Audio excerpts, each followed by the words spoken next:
today's episode of Vice Versa, we're talking about a lot of EV news, like Hyundai's new Ioniq line of EVs, GM's delivery van platform, and flying cars, yes, flying cars, NIO, and more. And as usual, I'm joined by the voice of reason, Ricky Roy. How you doing, Ricky? Wow. Well, it wouldn't be CES without a flying car, so Exactly. they didn't disappoint. Exactly. Yeah. So when But there's a lot to talk about. CES just happened, even with all the craziness and a virtual event. I gotta say they pulled it off and it went all went pretty well. The first story of the day that I want to talk about was a company that I've been eyeing for a while, and that's NIO, which is one of China's big premier new flagship EV makers. And they just unveiled their ET7, which is their flagship luxury sedan. And people are saying that they're kind of the Tesla of China. They're more of a premium product. And what I think is really fascinating about what they've done here is they've got some pretty bold claims. And clearly during the development of this car, they had the Tesla in their sights because pretty much everything about the car really is a comparison to the Teslas. For example, they're touting a 1,000-kilometer range, which comes from a 150 kilowatt-hour battery pack. Basically, take two Tesla Model 3 batteries, and you get pretty much around there. Tesla would actually have about 700 miles, and 1,000 kilometers is about 600 miles. But really cool stuff. They've have a whole suite of safety features and autonomous self-driving stuff. And they have even announced pricing with the smallest battery pack variant coming in around $69,000 US, and the biggest one kind of going up from there. But there's a couple of things they've done I think that are pretty interesting. For one, they have brought back the concept of battery swapping, which Tesla first toyed with back I think in 2016. And they had that demo where they showed a car pulling up and having the battery swapped out.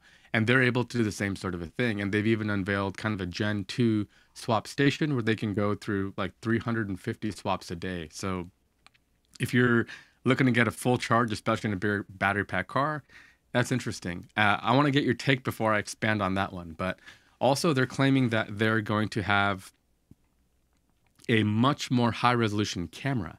And this is kind of throwing a little bit of shade at Tesla, who they claim is using a 1.2 megapixel camera, and as a result they're claiming that their 8 megapixel camera can detect objects like people and obstacles up to 3 times further away, which clearly is a big deal. And I think, Matt, I've mentioned before, I was shocked at how low resolution my dash cam footage actually is. The cameras on our Teslas aren't the best, and they're also going with LiDAR, so this autonomous race to the finish is going to get pretty interesting. Yeah. What do you take about NIO's day, and what was the stuff that popped out to you? It's definitely, let me put it this way. I was very impressed, but I'm in that camp of, okay, it's another luxury EV. We don't need necessarily more luxury EVs. I'm more interested in seeing who's going to hit that $25,000 EV first. Who's going to hit the $20,000 EV first? It's like, what are the options across the spectrum of costs? And what they've delivered is this really enticing luxury car. There is a lot of shade they're throwing at Tesla, and I also was surprised by how low resolution the cameras are on the Model 3, but clearly they're good enough for what it needs to get done. And it will be interesting to see if the NIO technology really does help give them a little bit of an edge or not. The one thing about the solid state battery that they've got in their car, I find that, to me, that's such a telling choice, because I've said this all along. Solid state is years away from being anywhere close to a mainstream thing. And they're so claiming here, 2022, 23. but that's not Clearly mainstream not today. because No. this is an expensive car, and it's going to be very low volumes. It's going to be probably like 100,000 cars maybe at most in a year. It's like, that's not huge volumes. So it's like, yes, they have solid state. Solid state is way more expensive than the other technologies. When you look at how many what the energy density of the pack is that they're going to be using, I can't remember what the number was. It was something like 360 was it watt hours that it is? Yeah, and it's per like kilogram. yeah, and Tesla's technology that they're currently doing, where they're going to end up in a couple of years, is not going to be that far off from that. So Tesla's non-solid state is not going to be that far behind their solid state and it's going to be cheaper than their solid state. So it's kind of, for me, it's like, are they chasing the technology because it's the buzzword, or are they chasing that technology because it's the right technology at the right time? And it feels like solid state's still too early. And it's like that $69,000 price could possibly be lower if they used a different battery technology. And so it's like, I find it a very telling choice that they went with solid state, because it seems like they're trying to go for the latest and greatest in the buzz and try to make it super luxury. And there's an aspect to it that I don't like, but I'm very impressed with the quality of what they're rolling out.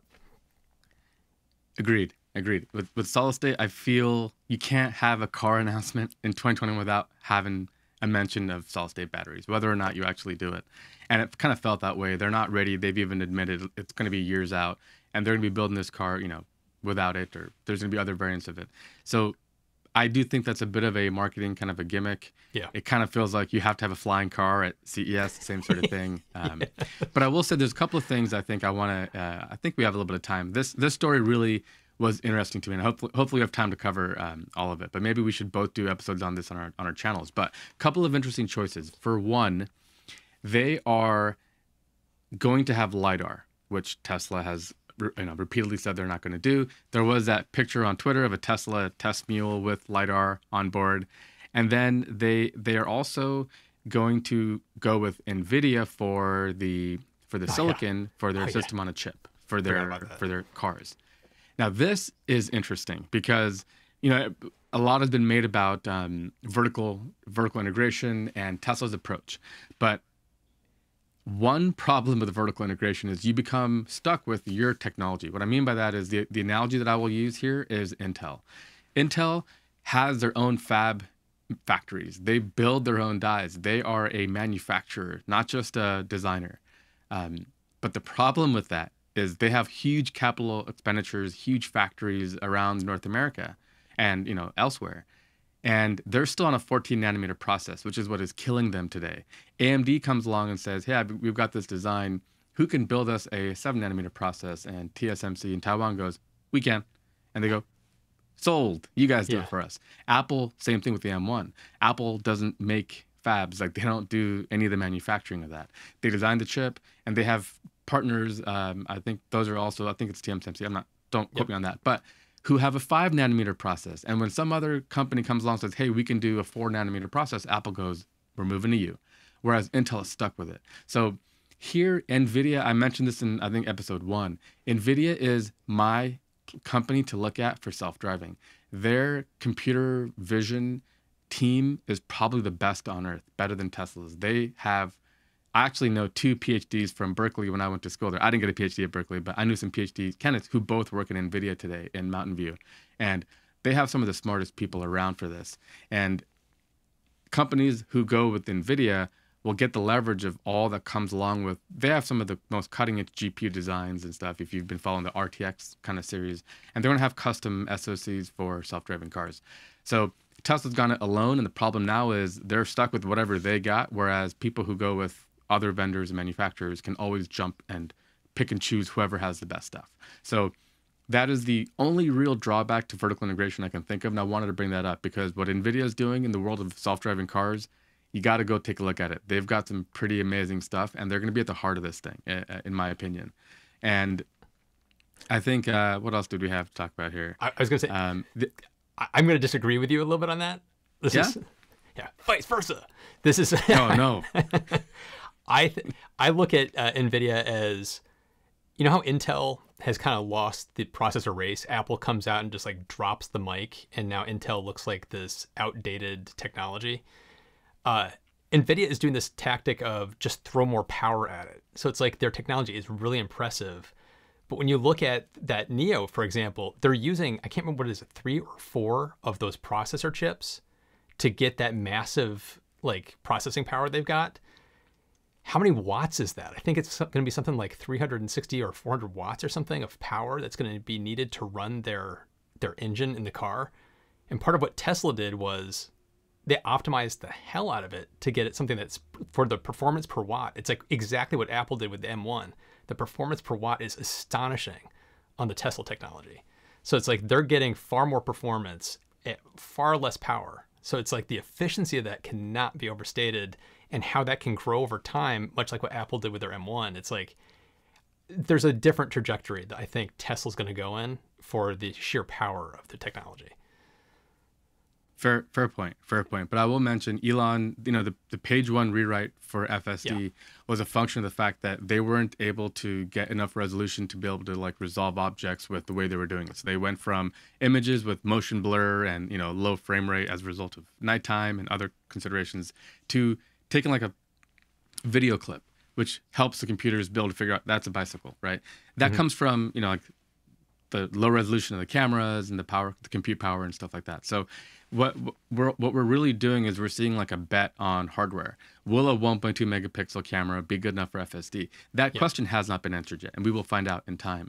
Also, NVIDIA, if you're a gamer, I'm not really a gamer, but I follow the gamer news. I find like the math behind GPUs, and I find that way more fascinating than actually playing games. But DLSS, which is NVIDIA's technology where they they'll take this high resolution output, downsample it, use AI, and so they'll actually take a lower resolution thing. They'll use AI to like fill in details that are missing and then sample it up to 4K for the user to look at. I mean, the kind of math, they have some of the most brilliant mathematicians on earth over there. That's always been my feedback. The smartest people I know who, we're getting PhDs in math are over at NVIDIA. That's kind of the thing. They have a lot of like, not directly in the world of cars yet, but it's just a matter of time, especially if they lose out on other business units. If self-driving cars becomes a big thing, I can see them investing a lot in it. But your point's taken. There's probably some optimizations to be had as far as like their stuff is pretty power hungry, whereas the ARM stuff that Apple and Tesla are using aren't. But we shall see. Let's keep an eye on it and figure out how this plays out, because I think in the next 2 years it'll be very telling. Is LiDAR needed or not? That question is going to get answered pretty soon, and much more. Yeah. Was there more you want to say on that, or should we move to the next story? No, I think I'll make videos about this. No, I think we should move on. It's cool. It's cool to see a company like this that I think actually maybe has the cool factor that Tesla, at least in China. But good on you, Neo. I was happy with your announcement. Yeah. Well, next up, we're talking about Hyundai, who they came out and they announced an all-new, all-electric sub-brand. It's called Ioniq, and they announced the very first car in the lineup, the Ioniq 5. And it's expected to be released, I think it's this year, which is kind of amazing that they're releasing it this year already. But the teaser images were the thing that caught me first. I just want to talk about the looks of this car first. There's an element to this. In one of these stories, they had, where was it? It's over here.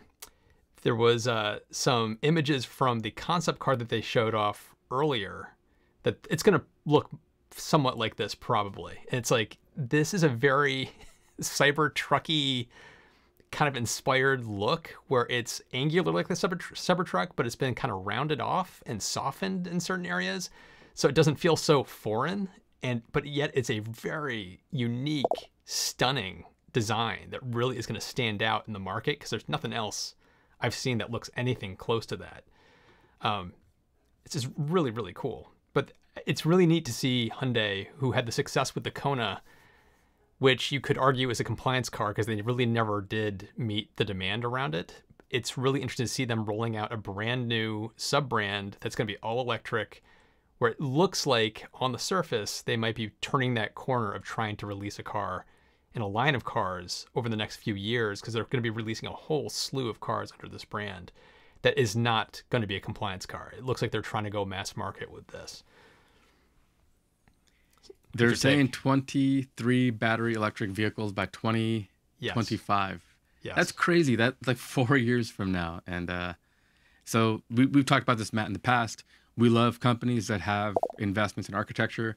They've got this platform, I think it's called like the eGMP platform, upon which they're planning on building a lot of this stuff.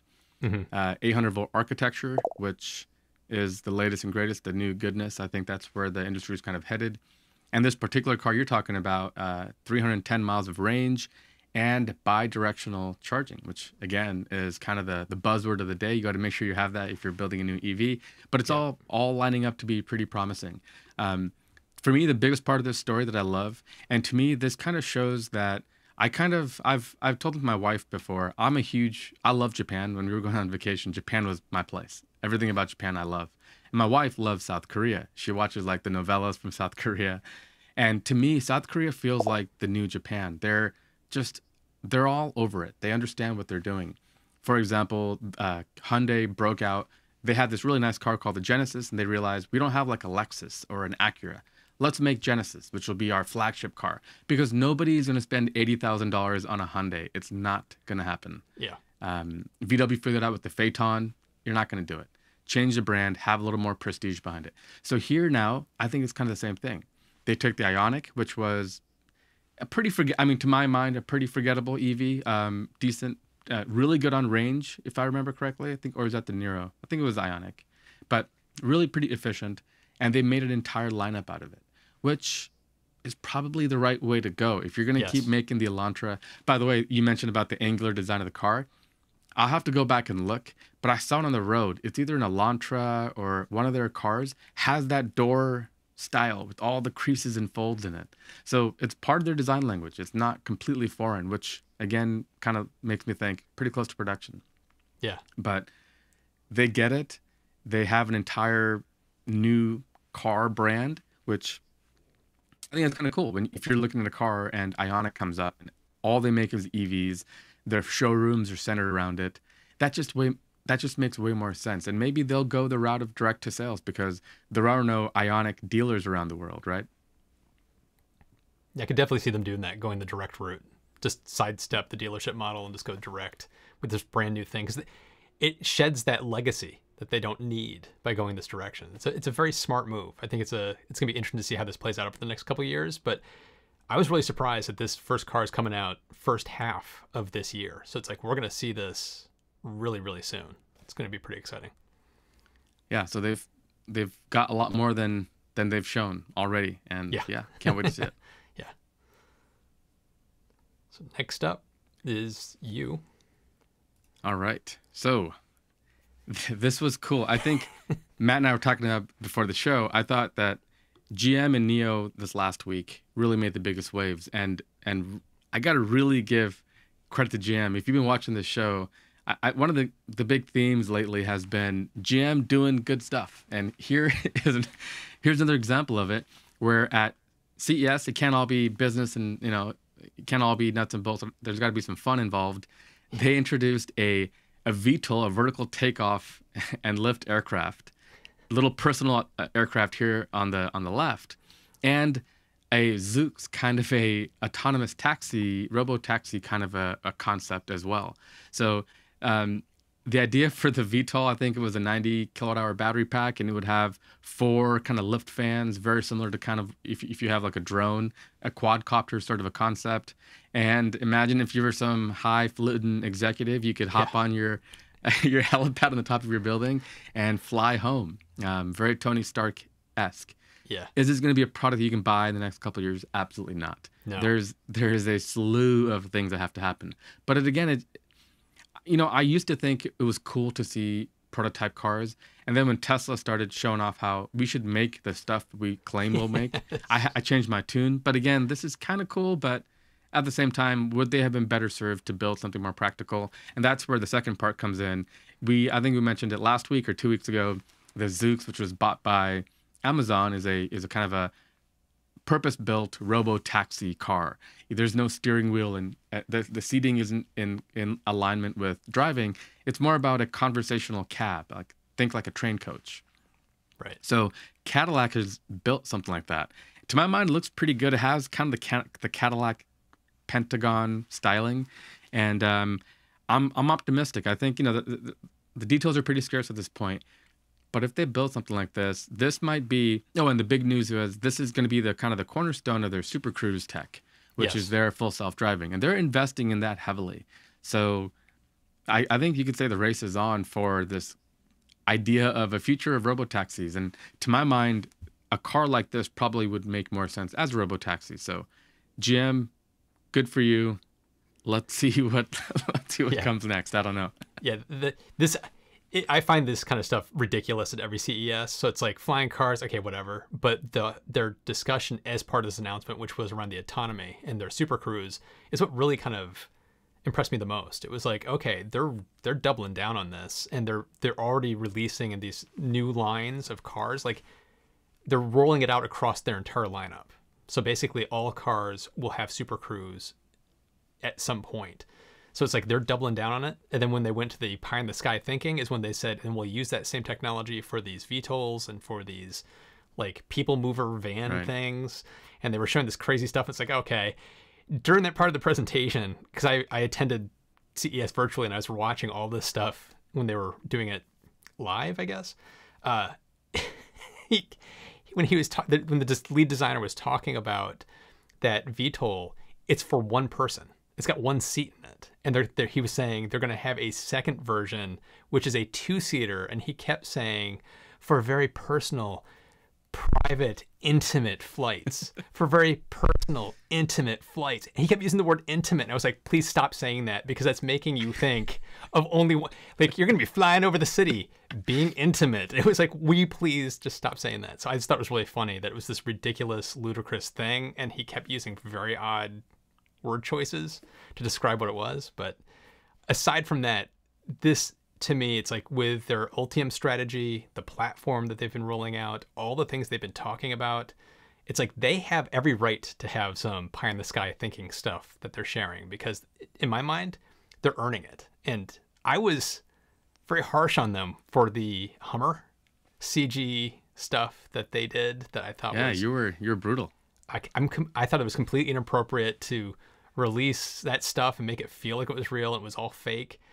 But after seeing what they rolled out at CES and what they talked about, I'm coming along to your line of thinking of they're going to be able to produce cars much faster than I was expecting.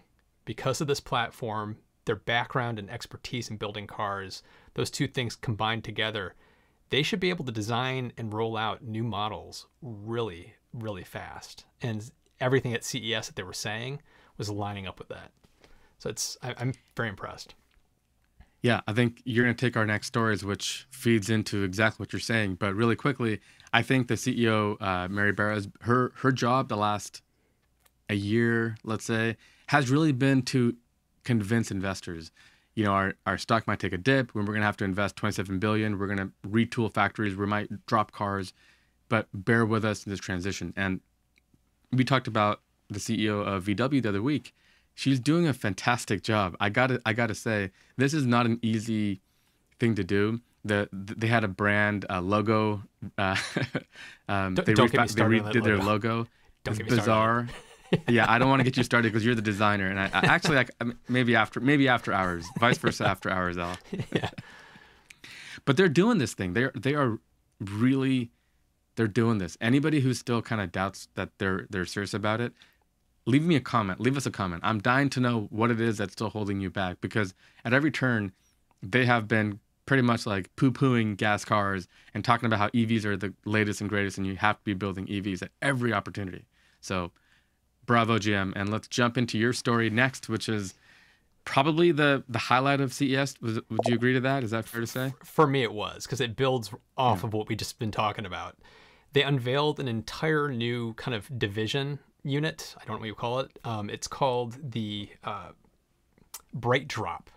And it's all centered around delivery vans and delivery infrastructure. It's not just the vans. It's like soup to nuts. It's everything that goes around it. So they revealed this delivery van along with these like little pallets that are also motorized and battery powered. And so it's like, this is kind of taking what FedEx does on their planes, where they load the packages onto these like little pallets that get shoved onto the plane. So it's a very efficient, quick way to move things in and out of the plane. Take that and scale it down to a van, and that's what they presented. So imagine a FedEx driver with their van, not with loose packages in the back, but a whole bunch of these pallets. They pull up to a part of a city, and they get out of the van, and they just pull one of these things off the van, and they just wheel it up and down the street, delivering the packages. It's going to make it so much more efficient and fast for them to deliver packages. And all I kept thinking was Arrival. Like you and I have both talked about Arrival and their microfactories and building delivery vans for UPS. So it's really cool to see. Here's a company that's already sold vans. GM has signed a deal with FedEx. And I think they're expected to deliver 500 vans for their first part of the order. And then you have Arrival delivering vans to UPS. It's like we're going to be seeing these things over the next 1 to 2 years starting to roll out around the country and around the world. It's going to be really exciting. But the idea that they took not just the van and then the pallets that go in the vans, they also designed this bright drop system that allows you to do management across your entire fleet and know what the battery charges are of all the cars, the vans, the pallets, manage everything. It's like they are going to be able to track exactly where not just a car is, but a pallet is. So it's absolutely incredible that they've thought of. This is why I'm getting so excited about GM. Is like they've thought about the entire user experience around what do companies like FedEx need. Okay, let's design the whole thing. Where a company like Arrival is just tackling just the van. So it's like GM just to me came out swinging. So it's like started with the Ultium where it's kind of like I raised an eyebrow. I was like, okay, GM, I like where you're going. Oh, you're going to build gigafactories on your own? Okay, I'm starting to see where you're going. And then they announce all these new cars. I'm like, oh my God. And then they deliver this. And it's like, okay, there's no doubt in my mind GM is 100% into electrification.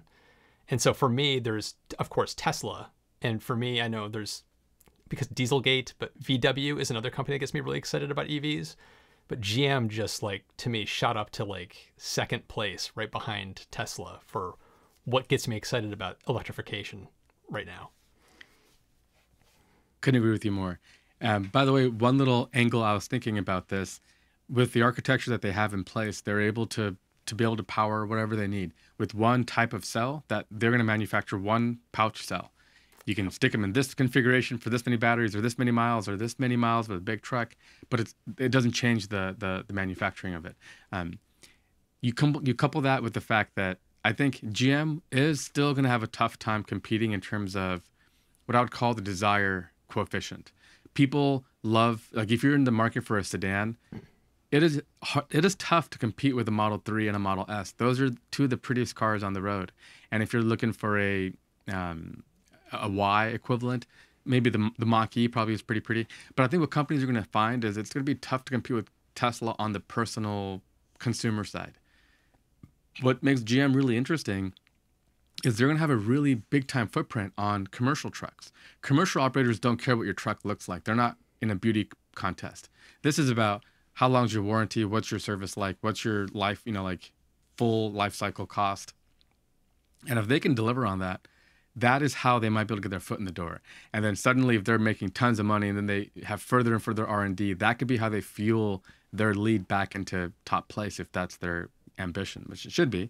But the pallet is super cool. And then they have a medium range loading concept, which would the pallets would load into. And imagine you pull up to your stop, a little door opens up, the pallet rolls down, and you just walk behind it with a clipboard, and it rolls its way into where you're going. Yeah. It sounds a little sci-fi, futuristic, but it really lines up with what's already happening. Like Amazon warehouses are really automated. This stuff isn't really that much of a science fiction thriller anymore. They're all pretty down to earth and realistic.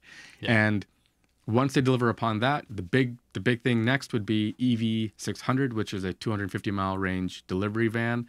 Again, much like we talked about with Arrival, as you mentioned, the charging network is going to be, they mentioned about 170 miles of charging speed. So not the fastest charging, but 120 kilowatt CCS combo charger. And the cargo space for these trucks is going to be 600 cubic feet, which will put them kind of that middle duty kind of class, and 10,000 pound gross vehicle weight. And these, again, early 2022. We're in 2021, yes, so about a year from now, these will be out on the road. And partnerships with FedEx and all this other stuff, a lot to be excited about. I will say, Matt, one thing, the partnership doesn't, it carried a lot of water with me before, but Nikola had a lot of this stuff too. Nikola had all these deals and partnerships with Ryder and stuff. And I think that just shows you how good a negotiator or a business person you are. I don't think it means that much, but here with GM, I'm more optimistic, and I do think this is a big deal. And you mentioned their entire life cycle kind of approach. They're going to be building charging networks and stations and the entire infrastructure of managing logistics. So this is GM. If you told me we'd be spending 30 minutes talking about GM on our show a year ago, I wouldn't have believed you. But Nope. they're doing really cool stuff. What it means for their stock in the next year, I don't know. I think it'll take some time. There's some inertia there, but really amazing stuff that they're up to. Yeah. It was this CES week has been just kind of a 1, 2, 3, 4 punch of just EV releases and news, and look at our car and look at our car. And what usually at CES is all those flying car stuff that is meaningless. A lot of the news that came out this week actually had meat on the bones, like Hyundai's announcement this week, which was, and we're releasing it in the first half of this year. It was like, okay, we don't have to wait 6 months before we can actually see these things on the road. It's there was been a no very Avatar exciting car week. this year. What was that? There was no Avatar car this year. I know. I'm super Someone disappointed dropped the by ball. that. Yeah. Mercedes, come on. But let's just take a moment and kind of celebrate the human spirit, man. Like this entire year, if you told me the stock market would be in the toilet, we'd all be homeless and the world would be collapsing, I would have believed you. But here we are, the stock rate on all-time high. Companies are innovating. People are figuring out new ways to do business. I think it's the story that people don't give enough credit. It's just ingenuity and the kind of the spirit that people have had, not letting things stop them like COVID. And this CES could have been the one where we had nothing cool to show. And why do I feel like it was the opposite? It was incredibly compelling, and people brought their vision of what they want to do. And there was a little bit of a preparedness was a little bit of it. You know, LG had a bunch of like air purifier systems, and they had a lot of focus around cleaning the air and the virus and stuff. It was interesting. I think people who are successful see the crisis as an opportunity to make something new. And I'm glad to see the companies have done that, and that we're all still here in 2021 and the world is not on fire. Agreed. Well, I was going to say, it's kind of on fire. Not all the way. In certain areas, it's a little on fire, but I get your point, and I do agree with it. Yes, I agree. So we had mentioned if we had time, we could talk about one more story. I think we got time. What do you think? You think you want to jump in and take a look? Sure. It's not going to take too long to talk about this one, but it kind of goes back into the whole CES line of thinking. Last year, Sony caught a bunch of us off guard when they released that concept car of theirs, the Vision S, and they released it with the explanation of they want to get into EV cars and be a partner to other EV makers to provide the technology around it. So they actually designed and built a car to kind of as a proof of concept, and they never said that they were actually going to do it. And so it caught everybody off guard because here's this, unlike GM with the Hummer, they drove out an actual working car. And it was very impressive, and it got a lot of positive press. It was one of the highlights of CES. Caught everybody off guard. Well, this year, they came out in their Sony presentation, which it was a lackluster presentation in my mind. But then they started talking about the Vision S again. And I was completely shocked again that it's like, wait, they're actually going to be doing this. It went from a prototype idea for the industry to, no, we're actually going to make this and it's going to come out at some point. There was no pricing released, but a whole bunch of information, little bits of information were kind of dropped out. It's going to be coming with all-wheel drive, 400 kilowatt motors. So it's going to have about a 536 horsepower. Doesn't have like the fastest 0 to 60 time. It's going to be 4.8 seconds, but that's still plenty fast. There's no news on the actual battery size or the price or anything like that, but they came out and they showed it being used on the test track, all the testing they've been doing on it. So it's like they're not stopping, and it sounds like they're actually going to be releasing this. So it seems like it might be possible that in a couple of years there might be a Sony car available to buy that you can actually drive on the roads. I don't know why this gets me so excited. I get so excited about this. I loved the car when I saw it last year, and the fact that they're still going is just super exciting. Yeah. So the company that made my Walkman as a kid is going to be making my car in 2020.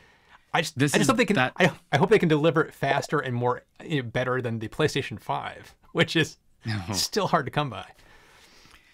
Yeah, graphics cards and PlayStations. Basically, everything is out of stock during COVID, I think, is the way to look at it. But Yeah.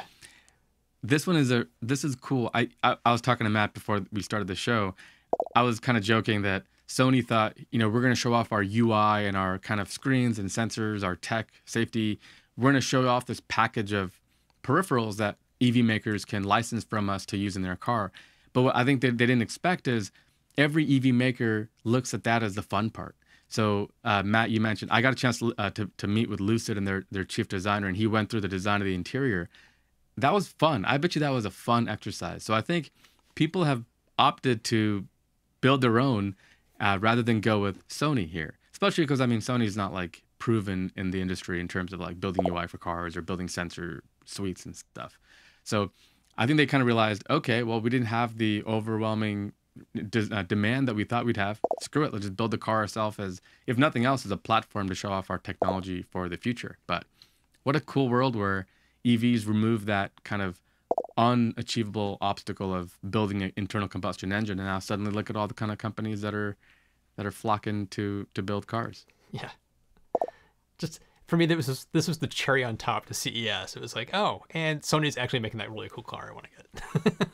It's really pretty too. Kind of Lucid Air looking, very like nice proportions, and I hope they make it quickly. Yeah, I don't know what they've been doing or like if they've been working at it all this time, but we'll see. Yep. So I think that kind of wraps up our story portion of the episode, and we're gonna transition over to Q&A. So we're gonna scan through the comments, and if you have anything you want to talk about, just drop it in the comments right now.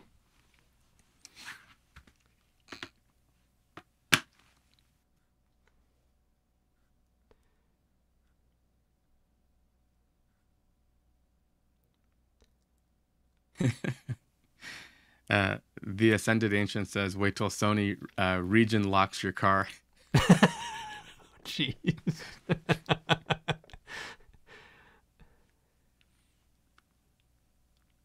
There probably will be some of that. If you're selling a car in North America, there are going to be some things that differ, but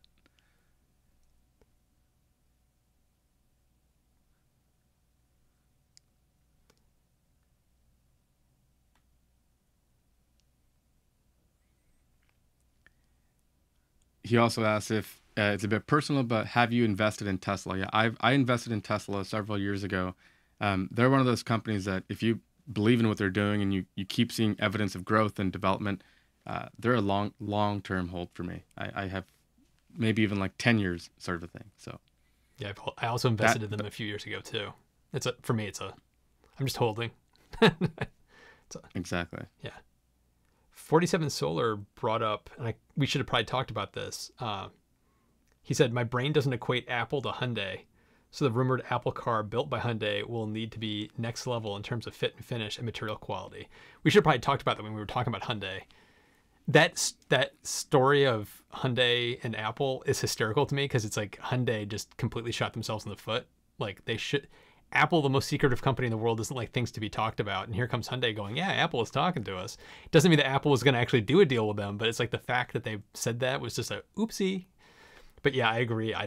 That whole thing was weird. And I don't know how I feel about the Apple car either. It's like, I still don't think they're going to do it. I still don't think they're going to do it. I think they're going to partner with somebody else and put technology in somebody else's car. I just don't see them building their own car, but it could be dead wrong. Yeah, I think they're a bit wishy-washy at this point. They had job postings for like mechanical engineers and automotive engineers a couple of years ago, and they canceled that and they're back. And at this point, I think I need to see a little more concrete like proof from Apple before I could really speculate any further on that. And it is funny, yeah, they're very tight-lipped, and that's why they don't really partner with other companies, especially if you can't control the narrative. Yeah. Canadian Bernie Bro is on. How's it going? He mentioned if I bought my wife dinner for the Model Y. I don't know if I told you. I think I told you I bought a new Model Y. For the people in the chat right now, I'm actually curious. I watched the video by Ben Sullins where he said he doesn't know if car seats will fit back there and in the third row. So I got the Model Y long range all-wheel drive with the third row option. The thinking is if I'm not going to put an adult back there. I know that, unless you have people without legs. But for the people who have legs, they're not going to fit back there. But children could. So if I put my 2 car seats back there, I can take 5 adults and 2 kids. And that means that my parents come to visit or my brother, we could just take our Tesla. So that's why I made a reservation for it. But I'm curious if anyone has any insight on that. But I'm not going to actually buy the car and take it until I have a chance to see one in the dealership and like get all that data. Because right now it's really secretive and you can't buy a car like that. You have to know the details about what you're getting. But it's just a $100 reservation. And so I'll keep you posted, Canadian Bernie Bro.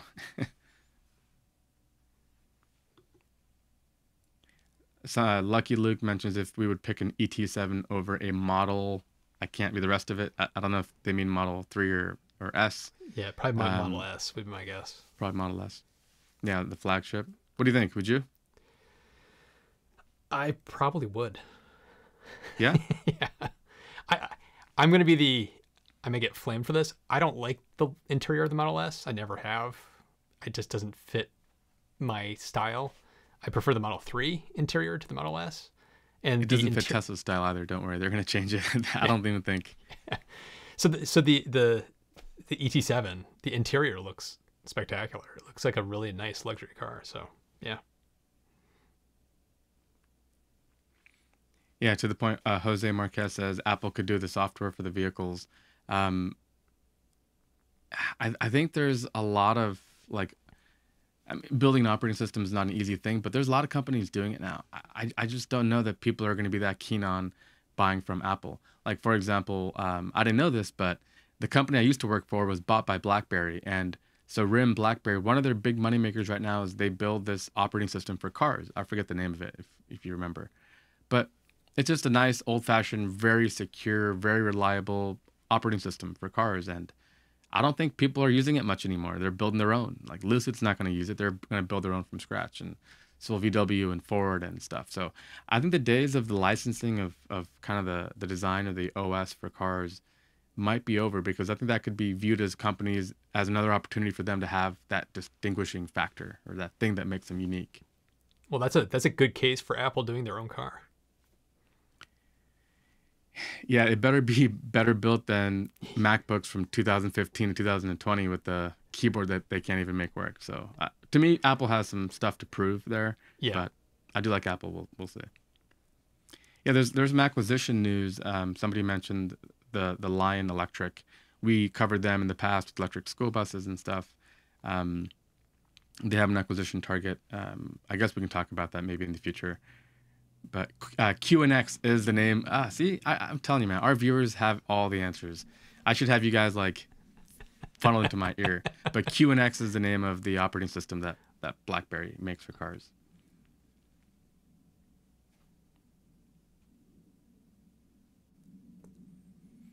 Yeah, Lucky Luke. Yeah, that's good. Summarize. Good summary of the take on the ET7 versus the S. It's cheaper, and it looks a little bit nicer. Seems a little more luxurious. Well, we know the S and the X are potentially going to go through a refresh. The S for sure, it appears. I think Tesla still has a lot of love for the S. The X is getting no love. But I do think there's going to be some changes. So we should definitely don't buy a brand new Model S today. Wait. Wait until like the middle of the year and see what they come out with. Yeah. Because, yeah, to me, the car is very dated. I personally wouldn't spend that kind of money on a car like that. Yeah. Yeah, ET7 will have autopilot. They have an entire self-driving suite that they've announced. How far along they are with their, computer vision models and stuff, I don't know. I'm going to say they're not as far along as Tesla is, for example. But yeah, they're on the road. And NIO, I think, has sold almost 100,000 cars. So they're not some new upstart. They've done this for a little while. They have a little bit of a track record. Sean asks, how much does Tesla fit and finish limitations correlate to the focus on efficiency and cost reduction? I don't think it relates. I think the fit and finish issues is its own thing. I don't think it has to do with them trying to be reducing costs or anything like that. I think it's just they got some serious kinks to work out of the machine. The machine that builds the machine. It's like they got to work on that a bit to work out those kinks. Yeah, manufacturing It's A hard. car is very hard. And that's why all these new EV startups, you got to remember the production hell and all the stuff Tesla went through. They're not going to be able to side skirt that themselves. Like they're going to have to kind of go through that too. So Tesla's kind of over that a little bit, but yeah, there are some panel gap issues and stuff here and there. But Yeah. Cost effectiveness of minimalism. I do think the way they designed the interior of the Model 3, I think the minimalist approach was for cost. I do think that was you don't need an instrument cluster. It's one screen, you slap in the middle. It doesn't have the little vents and stuff like that. It's like that interior is clearly designed with cost in mind. It looks nice. I think it looks nice. Yeah. It does. It really works. When I'm in there now and I go into another car, it just feels, yeah, I don't know. I was not a fan at first. I'll be the first to admit. I've always driven manual transmissions. I like my gauges in front of me. So at first I was not convinced at all. You drive it for a month and yeah, it is a wonderful place to be. And I think it shows you the future of how cars will increasingly move. You don't really need all those buttons and gauges and stuff for EVs. They just kind of work. Hey, Adrian. Greetings from Boston.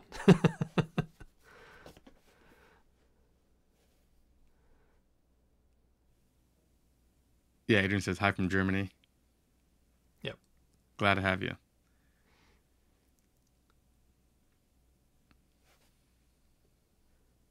What do you think of the Boring Company and the plan to build tunnels under Vegas? That's from Black House Brew. I haven't followed up too much recently with the Boring Company. Have you? They recently announced that they're going to be building more tunnels so that they can have systems where it's like you get to the airport, you get in your autonomous Tesla, and it just goes into the underground, and you can go from point A to point B without having to stop at other stops because they're going to basically be building this underground network of tunnels, which is bananas and also completely awesome. And I'm 100% on board with it. I think it's really, really cool. I also like that there's a very clear tie now between the Boring Company and Tesla. It's like they're going to be using Teslas in the tunnel because they don't have emissions. So there's no exhaust issues because you're in a tunnel. Right. And then they have the autonomy already. So it's like the plan is that they're going to be using Teslas from day one. They'll be autonomous, but there'll be a driver behind the wheel in case they have to be taken over. And then at the end of the year, start at the beginning of next year, they'll be fully autonomous. That's the plan right now. So in 2022, there'll be Teslas driving themselves around underground with no drivers behind the wheel. Incredible. Vegas is the perfect place as well. The weather is really bad. It gets really hot. It gets really cold. And by the way, the traffic can be horrendous. Awful. Yeah. You can sit on, like, you can travel like 1 mile in an hour and a half if it gets bad enough. So this is a win-win all around. This kind of gives you the feel. I think Vegas is all about making everything connected. There's underground walkways between hotels and stuff already. This is kind of like tying it together. Imagine landing at an airport. You're in a nice air-conditioned room. You walk downstairs into your car, and then you emerge in your room in your hotel. Yeah, I think that feeds right into what Vegas is all about. And I think regulations and stuff are not as stringent as they are like in California or Massachusetts, for example, in Nevada. Mm-hmm. So there's a lot working for them in their favor. And I think that's where I think Elon and the Boring Company have had a lot of inroads in Nevada for that reason, and that's where I think a lot of this investment is going. And talk about that synergy between his companies. This is a great example of it. It's also the perfect test bed for autonomy.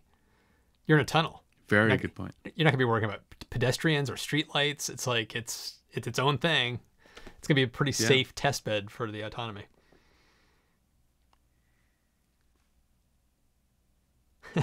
Jim Bates, go Sox. Yeah, I saw that. And The Ascended is Ancient is from the UK, London. Glad you could make it as well. Let's see. What do you think of some of the stock price predictions out there, like 7,000 by end of 2024 by Cathie Woods, or even 15,000 on the other bull numbers and stuff, especially if FSD and Robotaxi are actualized or realized? This is a tough one because, I mean, predicting things like this is kind of a little bit risky because, I mean, the future is going to be what it'll be. But my target was kind of thinking, I think I predict Tesla will be valued around at a $2 trillion valuation in 5 or 8 years or something like that. So they've got a lot of room to go. As far as all the robo taxi talk, I'll be the Debbie Downer here. I'm super bullish on Tesla at large. I am not as bullish on this robo taxi concept, and the reason is, I think transportation in general is going to go through a little bit of a shift. I think we're going to have more people working from home. Travel is going to be more like, what do you need to fly to London for? Have a Zoom call? What are we spending this money? I think we're going to go through some shifts that were forced by the pandemic. And two, I don't know that all of our Teslas that we have right now, I mean, what's to say that a 1.2 megapixel sensor camera or not having LiDAR, what if there's something happens that require us to have massive retrofits to our cars to make it work? What if there's a lot of other options out there, and what if huge companies build billions of them and your robo-taxi is never getting called because there's so much out there? I don't know. I think the robo-taxi stuff is very romantic. I think there's a lot that has to, the models that I've seen on it have to be proved out a little bit more for me to be as interested. But forget, even without that, Tesla's going to become, I think, the most premier manufacturing company on earth, which I think is Elon's goal. I don't think he cares about cars. He doesn't really care about any of this stuff. I think his dream is to have like robotic factories from, as far as the eye can see, building all the greatest products around. And that, I think, gets him interested more than anything else. Yeah. Yeah, I don't want to get into the guessing game as to where the stock price is going to go. Yeah. It's going to be high. I'll say that. It's going to be high. But because I'm with you, it's going to be a $2 trillion company. It's going to be bigger than Apple. It's going to be one of the biggest companies in the world, if not the biggest company in the world at some point. It's, but what that actual stock price is going to be, I don't even want to guess. It's That's more the than fun. it is now. I'll say it's more than it is now. That's what I'll say. Yeah.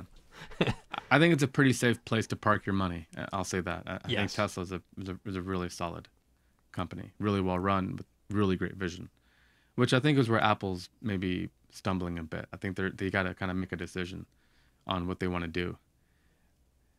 Thank you, John, for the super chat. Very kind of you. He asked, I live in the suburbs of Minnesota and don't use taxis. We don't even use buses. Yeah. Mm-hmm. Very good point. We mentioned children as well. My wife and I have 2 car seats. If we were to hail a cab or a taxi, what are we going to bring our car seats around and put them in lock? It's a complicated proposition for people with children and stuff, I think, and people in suburbs. It might not be as appealing. Also, by the way, this is maybe an entire episode I want to do in the future, but I think we've seen peak urbanization, people moving to cities in the interest of jobs. I think we are now going to see a trend in the other direction where people want a little bit of space from each other. Here in California, it's already happening. A lot of people are moving like out of SF. SF rent is really low compared to where it used to be because people are like, I don't need to be living right on top of all of you guys. Let me get a little bit of space. I can call in and work remotely. The work from home thing really, I think, is going to change the world the next 20 years. So there's a lot of factors that make it really difficult for anybody to predict some of this stuff. Yeah, I know a lot of people that have moved from New York City to Georgia. It's like Georgia is like this. I don't know. Everybody's just going to Georgia. Where in Georgia? One's near Raleigh. Can't remember where the other one was going. I can't remember. Okay. Yeah, Raleigh, North Carolina, Boulder, Colorado, Austin, Texas, Austin. Las Vegas. People are. Okay. Austin's turning into Austin, Texas is turning into like the new Silicon Valley. It's like giant sucking sound into Austin. It's so much cheaper than San Francisco. True. And the talent is getting sucked into that region, so it's just going to keep building and building and building. James Paul says maybe Tesla will integrate a child seat into a car. Please do that. We put a man on the moon. Can we not figure out children and cars? It is a nightmare. We cannot call an Uber for that reason ever. Like, we have to have a friend drop us off at the airport. And yeah, there's got to be a way to. Well, button that you push. Isn't the child seat the third row in the Y? Yeah, well, if I could legally just really strap small. him in there, I would. I don't know that I would get in trouble for that.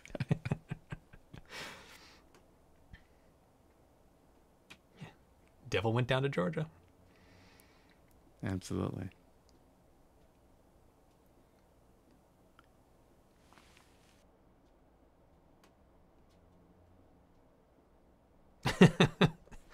I like that idea, Jim. Locking Elon Musk and Adam Savage in a room just for 24 hours and seeing what they come up with. I want to patent whatever they come up with. James says, "Do you think Tesla HQ will move to Texas?" I think, yeah. Yes. I think they might continue operations here, but I think any further expansion or any further development or anything investment is not going to happen in California. Elon's already kind of moved, and he is kind of a libertarian, and I don't think California is his cup of tea. And I can totally relate to that.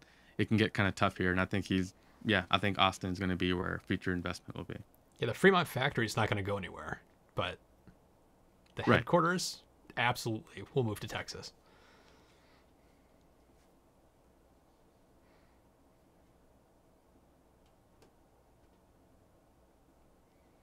So Rodney asks, who will be the number 2 EV player in 5 years or so? And what do you think? I would have said VW if you'd asked me that a month ago. Today, I'm actually starting to like eye GM right now. Because of their broad strategy that between not just consumer vehicles but commercial vehicles. They're going after all of it, which is pretty exciting.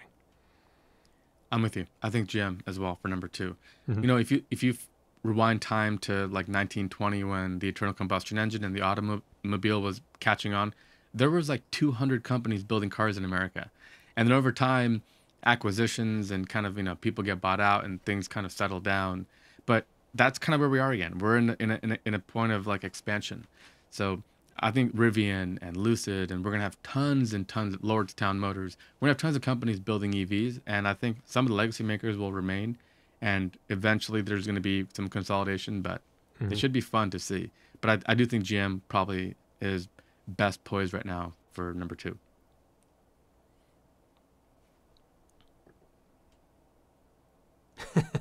Will Jeff quit Blue Origin since Starlink has conquered the world? I don't. Obviously, seriously, no, they're not. But at the same time, it's like they seem so far behind. But I think it's mainly because they're so quiet. They're not. Elon and SpaceX are just sharing everything they're doing, like getting that buzz, run all those test flights of the Starship, all that kind of stuff.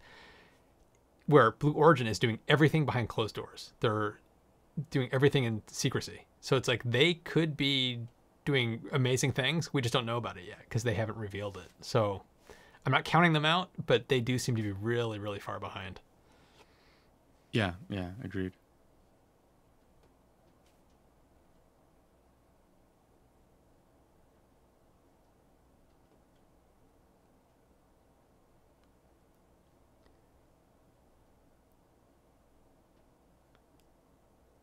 Wow, John. Thank you again, John. You want to take that one?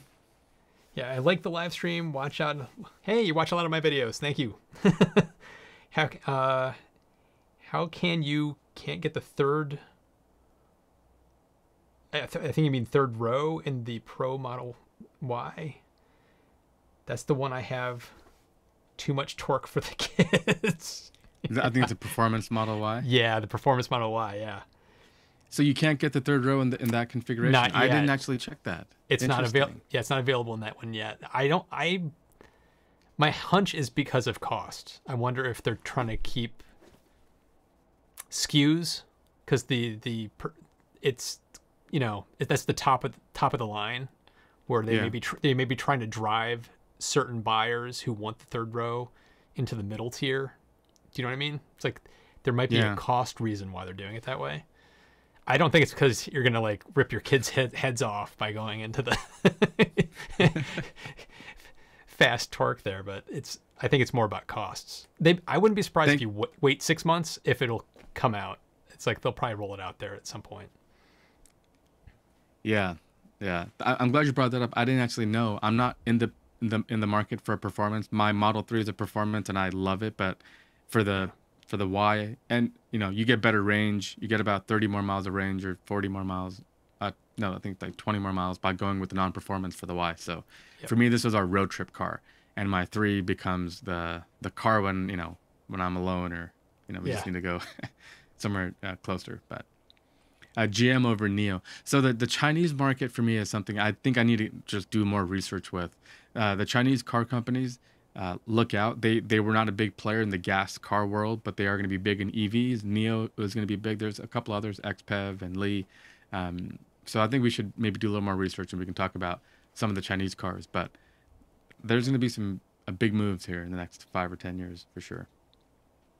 We really didn't talk about the changing batteries in the Neo. That makes zero sense to me for the United States, but there may be a reason why that makes sense in China, because it's a very different market. They mentioned pretty fast charging times, but also the swap can happen in like 5 minutes. And Elon did this before they had that demonstration. The problem I have with it as an investor would be the amount of capital expenditure that you would have to have. Now, you used to have 1 battery per 1 car. Now, what is it? 1.5, 2, 3? How many batteries per car do you have to manufacture in order to kind of make this thing work? So if you had the choice, why not build more cars? If you have batteries that are just sitting around doing nothing, make more cars, right? So it's a tough sell for investors, I think, for this reason. Again, Neo is at a different stage than Tesla. They're trying to get interest and they're trying to show all their cool engineering clout. So the battery swap is, I got to think about it more. I'm not convinced. I think there's a lot of CapEx that I don't like seeing being spent where it could be better spent. Well, especially when you look at, I think they released numbers for like their 3-bay charging swap thing would be able to put out like 13 or 14 cars in an hour. And if you just built more charging stations like a Tesla V3, you can put through, I think it's like 12 or 13 cars charging to about 80% in the same time frame.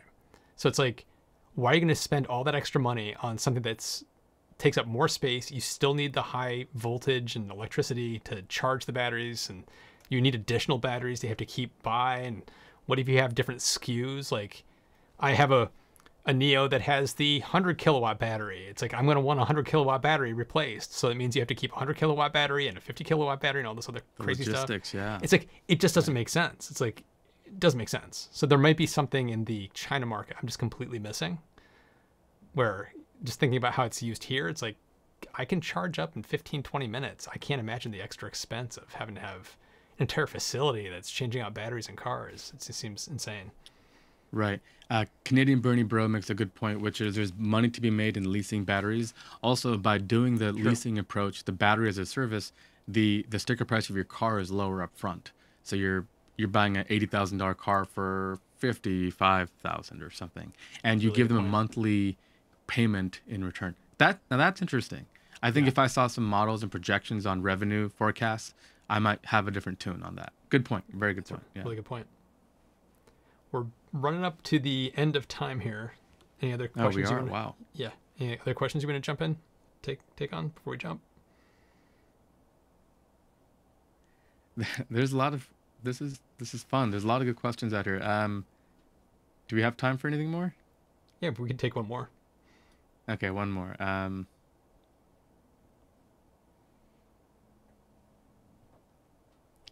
Do you guys think that, so this is from Baraket Trafston. I'm sorry if I'm butchering your name, but do you guys think that Tesla should actually build solar roofed and fitted with Tesla's wall batteries and other Tesla home products?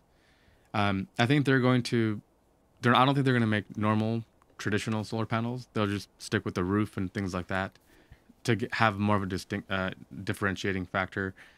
The solar panel is commoditized to a point where it would make zero sense to enter that market. And the difference for them really is that Powerwall. If you're like anybody else, oh, well, we have the Powerwall. That's why they're winning right now in that world and in that race. So I just hope they can ramp up production a little bit more than they have. Yes. By the way, Matt has a recent video. I'm planning one as well on the Powerwall and the experience, and is it worth it? So subscribe to our channels and we'll cover it in the future. Yeah. So I think that wraps it up for today. Thanks so much for watching and for listening if you're listening to the podcast. And if you haven't already, be sure to subscribe to the YouTube channel. We are live every Thursday night at 5 p.m. Pacific, 8 p.m. Eastern. And if you're here live, you can take part in the Q&A afterwards. Or if you prefer to listen on the go, subscribe to the podcast, which you can find at viceversa.show. And it would be really helpful if you could also review the podcast on wherever you got it from, like Apple Music or Google Music. It really does help. Thanks again to everyone, and we'll see you in the next one.